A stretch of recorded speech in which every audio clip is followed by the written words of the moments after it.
ओम शांति। 20 दिसंबर 2022। अभी पढ़ेंगे प्यारे प्यारे मीठे मीठे शिव बाबा की मुरली। मीठे बच्चे, तुम्हें खुशी होनी चाहिए कि हम अभी यह दुनिया, यह सब कुछ छोड़ अपने घर शांतिधाम जाएंगे, फिर सुखधाम में आएंगे।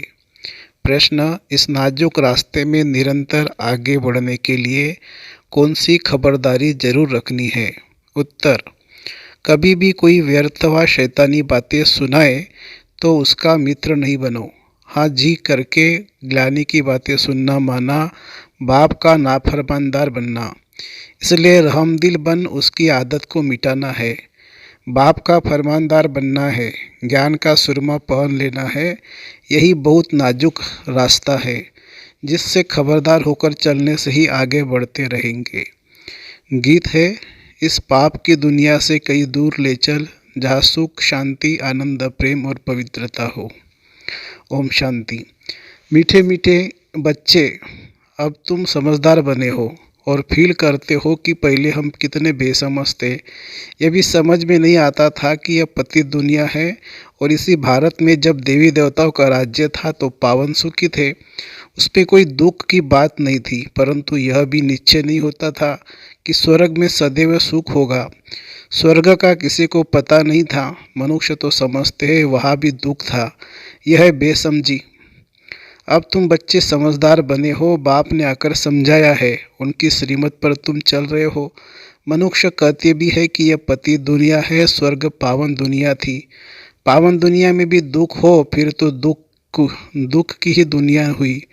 फिर गीत भी रॉन्ग हो जाता है। कहते हैं, हे बाबा ऐसी जगह ले चलो जहाँ आराम सुख चैन हो। बच्चे भी जानते हैं स्वर्ग सोने की चिड़िया थी, देवी देवताएं थे। कहते भी है कि हम एक दो को दुख नहीं देते थे, परंतु फिर कह देते हैं कि यह दुख सुख सब परंपरा से चला आता है। कृष्ण पर भी झूठे कलंक लगा दिए हैं। कहा जाता है जैसी पतितों की दृष्टि वैसी सृष्टि समझते हैं। सारी सृष्टि पतित ही है। इस समय उन्हों की दृष्टि पतित है तो सारी सृष्टि को ही पतित समझते हैं। कह देते हैं परंपरा से यह नहीं पतितपना चला आता है। कह देते हैं यह परंपरा से यह पतितपना चला आता है। अभी तुम बच्चों में समझ आती जाती है। सो भी नंबरवार पुरुषार्थ अनुसार बच्चों को परमपिता परमात्मा के डायरेक्शन मिलते हैं। आत्माओं को बाप बैठ समझाते हैं। सब आत्माएं पतित है, इसलिए पतित आत्माओं को पाप आत्मा कहा जाता है। बाप आत्माओं से बात करते हैं, तुम हमारे अविनाशी बच्चे हो। फिर मम्मा बाबा भी कहते हो। इस दुनिया में किसी को भी पिताश्री नहीं कह सकते। श्री माना श्रेष्ठ, परंतु यहाँ एक भी मनुष्य श्रेष्ठ है नहीं। यह तो एक की ही महिमा हो सकती है। भल तुम इनको इस समय कहते हो क्योंकि संन्यास किया हुआ है श्रेष्ठ बनने के लिए। तुम जानते हो हम अभी फरिश्ते बनने वाले हैं, लेकिन चलते चलते श्रेष्ठ बनते बनते जट माया रावण थप्पड़ लगाकर भ्रष्ट बना देती है। भ्रष्ट को श्री कह नहीं सकते।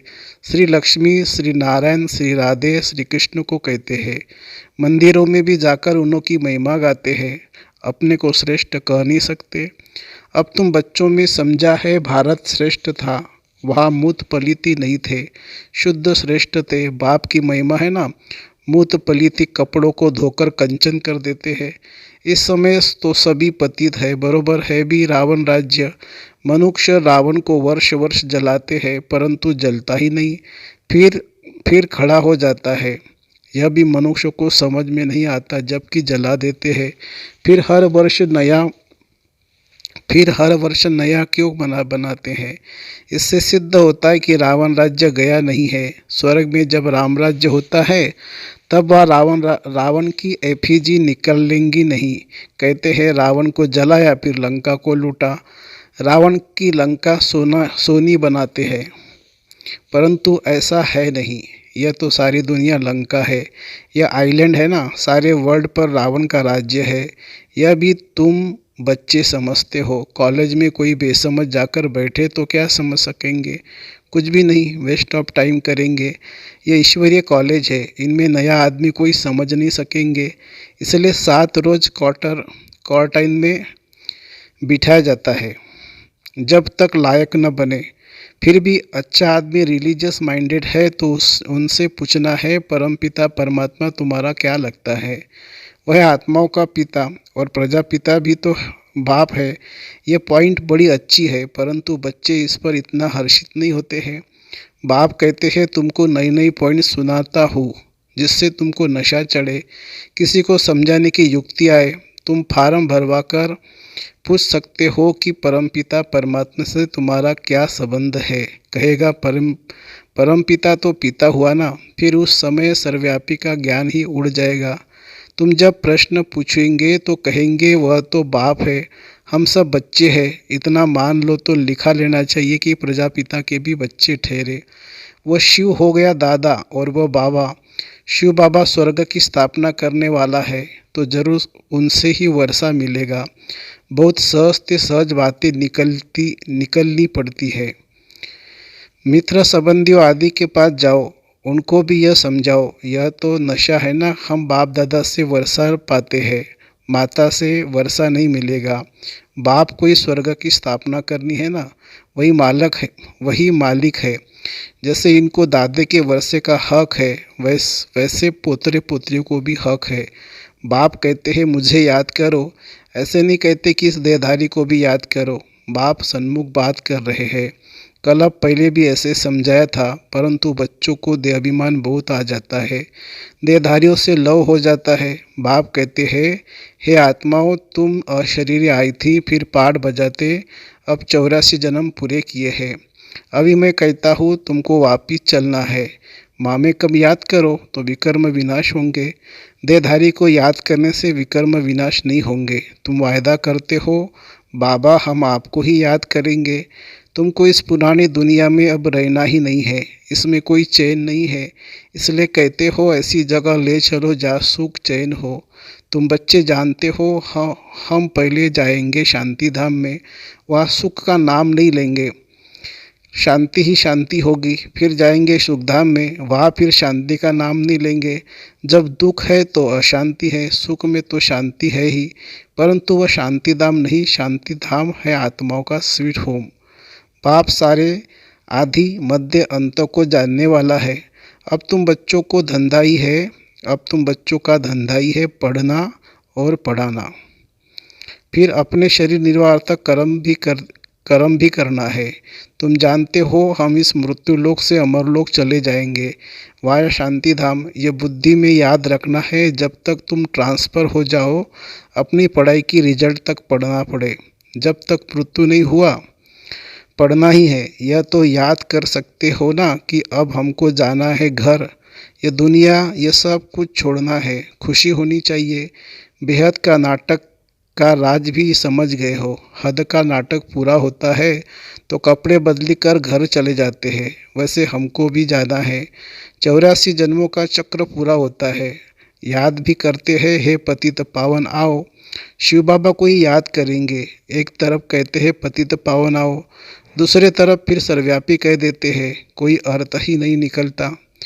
बच्चों को कितना सहज रीति समझाते हैं, शांति धाम को याद करो, ये दुखधाम है, इसका विनाश भी सामने खड़ा है। यह वही महाभारत लड़ाई है। यूरोपवासी यादव भी है और कौरव पांडव भाई भाई है। हम एक ही घर के हैं ना, भाई भाई में युद्ध हो नहीं सकती। यहाँ तो युद्ध की बात ही नहीं है, परंतु मनुष्यों का भी धंधा है एक दो को लड़ाना। यह तो एक रस्म है, सब एक दो के दुश्मन हैं। बच्चा भी बाप का दुश्मन बन पड़ता है। मृत्यु लोक की रस्म रिवाज भी सबकी अपनी अपनी है। बाप का प्लान देखो कितना बड़ा है, सबके प्लान्स ख़त्म कर देते हैं और सुखधाम की स्थापना करते हैं, बाकी सबको शांति धाम में भेज देते हैं। तुम बच्चे देखते हो हम किसके सामने बैठे हैं। नीचे है परमपिता परमात्मा, ज्ञान का सागर है। इन आर्गन्स द्वारा हमको नॉलेज दे रहे हैं। और कोई सत्संग ऐसा होगा क्या? यह बाप सामने बैठ समझाते हैं। जानते हो बाप हम आत्माओं से बात करते हैं, हम कानों से सुनते हैं। बाबा इस दादा के मुख द्वारा बोलते हैं। जो रतन बाबा के मुख से निकलते वही तुम बच्चों के मुख से निकलने चाहिए। सदैव मुख से रतन ही निकले, फालतू शैतानी बातें सुननी भी नहीं चाहिए। कई तो बड़ी खुशी से बैठ सुनते हैं। बाप कहते ऐसी बातें सुनो व किसी को करते हुए देखो तो बाबा को बताओ तो बाबा समझानी देंगे, नहीं तो वो पक्के हो जाते हैं। परंतु ऐसा होता रहता है। बाबा को सुनाते नहीं कि बाबा ये फालतू बातें सुनाते हैं, इनको मना की जाए तो आदत मिट जाए। बाप सभा में समझाएंगे परंतु ऐसे ऐसे के फिर मित्र बन जाते हैं। माया अच्छे अच्छे बच्चों की बुद्धि भी पत्थर बना देती है। बाप के फरमानदार बच्चे बनते ही नहीं हैं। बड़ा नाजुक रास्ता है, इसमें बड़ी खबरदारी रखनी चाहिए। रामदिल बन किसमें आदत है तो मिटानी चाहिए। हाजी करके सुनना नहीं चाहिए। बाबा जो सुखधाम का मालिक बनाते हैं, ऐसे बाबा की ग्लानि तो हम कभी नहीं सुनेंगे। हमको तो शिव बाबा से वर्षा लेना है और बातों से क्या ताल्लुक। कोई सुने न सुने, हम तो ज्ञान का सुरमा पहन ले। कोई ज्ञान अंजन पाते हैं, कोई तो फिर धूल अंजन पाते हैं। उससे ज्ञान का तीसरा नेत्र खुलता ही नहीं है। बाबा इतना तो सहज कर समझाते हैं, जो जैसा भी रोगी अंधा लंगड़ा हो वह भी समझ जाए। अलप और बेद दो अक्षर हैं। बाप समझाते हैं बच्चे मित्र संबंधियों आदि से भी दोस्ती रखो, बहुत मीठा बनो। तुम्हारा काम ही है बाप का परिचय देना। बल दुश्मन हो तो भी मित्रता रखनी है, बहुत मीठा बनना है। बाप कहते तुमने आसुरी मत पर मुझे कितनी गाली दी है, मेरा अपकार किया है, फिर भी मैं तुम पर कितना उपकार करता हूँ। ईश्वर का अपकार होना भी ड्रामा में नूंद है। तब तो कहते हैं यदा यदा ही। आया भी भारत में है, समझा भी रहे हैं। बच्चों को हर एक बात अच्छी रीति समझानी है। किसकी तकदीर में नहीं है तो वह फिर वही आसुरी धंधा करते रहेंगे। यहाँ से बाहर गए और इन बातों को भूल जाएंगे। निंदा करते करते यह हाल हो गया है। अब यह निंदा करना तो छोड़ दो। तुम्हारा नाम तो लिखा हुआ है प्रजापिता ब्रह्मा कुमार कुमारियाँ। समझ जाएंगे शिव के पोतरे पोतरियाँ ठहरे। जरूर स्वर्ग का वर्षा मिलता होगा। भारत को वर्षा था, अब नहीं है, फिर अब मिलता है। सतयुग में सिर्फ सूर्यवंशी ही थे। अब तुम बाप को याद करो तो विकर्म विनाश होंगे और वहाँ पहुँच जाएंगे। कितना अच्छी रीति समझाते हैं। तुम बच्चों को भी सर्विस करनी है, परंतु पहले अपनी वृत्ति भी अच्छी चाहिए। सिर्फ पंडित नहीं बनना है। पक्के योगी राज ऋषि होंगे तो दूसरे को तीर लगेगा। खुद में ही कोई कमी होंगी तो दूसरे को बोल नहीं सकेंगे। लज्जा आती रहेगी, अपना पाप अंदर खाता रहेगा। हर बात के लिए बाबा समझाते बहुत अच्छा है। कल अब पहले भी ऐसे ही समझाया था। देवी देवता धर्म तो जरूर स्थापन होगा, कोई पढ़े न पढ़े। फिर भी बाप कहते कुछ समझदार बनो। इस कमाई और उस कमाई को बुद्धि में रखो। सच्ची कमाई बाप भी कराते हैं। बाप और स्वर्ग को याद करना यह भूलो मत। सिमरन करते करते अंतमति सो गति हो जाएगी। सवेरे उठ बाप की याद में बैठो। अगर सुस्ती आती है तो समझा जाता है तकदीर में नहीं है। ऐसी प्रैक्टिस करनी है जो अंत में देह भी याद न पड़े। हम आत्मा है। अच्छा, मीठे मीठे सिखी लदे बच्चों प्रति माता पिता बाप दादा का याद प्यार और गुड मॉर्निंग। रूहानी बाप की रूहानी बच्चों को नमस्ते। हम रूहानी बच्चों की रूहानी माता पिता बाप दादा को याद प्यार गुड मॉर्निंग और नमस्ते बाबा नमस्ते। धारणा के लिए मुख्य सार। अपनी वृत्ति को शुद्ध रख, दुश्मन को भी मित्र बनाना है। अपकारी पर भी उपकार कर बाप का सच्चा परिचय देना है। दूसरी पॉइंट, जो रतन बाबा के मुख से निकलते हैं वही रतन निकालने हैं। कोई भी व्यर्थ बातें न सुननी है न सुनानी है। वरदान, संगम युग के समय का महत्व जान, परमात्मा दुआओं से झोली भरने वाले मायाजित भव। संगम युग का 1 सेकंड और युगों के 1 वर्षों से भी ज़्यादा है। संगम युग का 1 सेकंड और युगों के 1 वर्ष से भी ज़्यादा है। इस समय 1 सेकंड भी गवाया तो सेकंड नहीं लेकिन बहुत कुछ गवाया। इतना महत्व सदा याद रहे तो हर सेकंड परमात्मा दुआएं प्राप्त करते रहेंगे। और जिसकी झोली परमात्मा दुआओं से सदा भरपूर है, उसके पास कभी माया आ नहीं सकती, दूर से ही भाग जाएगी। तो समय को बचाना है, यही तीव्र पुरुषार्थ है। तीव्र पुरुषार्थी अर्थात सदा माया जीत। स्लोगन है, जो आज्ञाकारी है वही बाप की व परिवार की दुआओं के पात्र है। जो आज्ञाकारी है वही बाप की व परिवार की दुआओं के पात्र है। अच्छा, ओम शांति शांति शांति। शुक्रिया बाबा, शुक्रिया। Thank you Baba, thank you.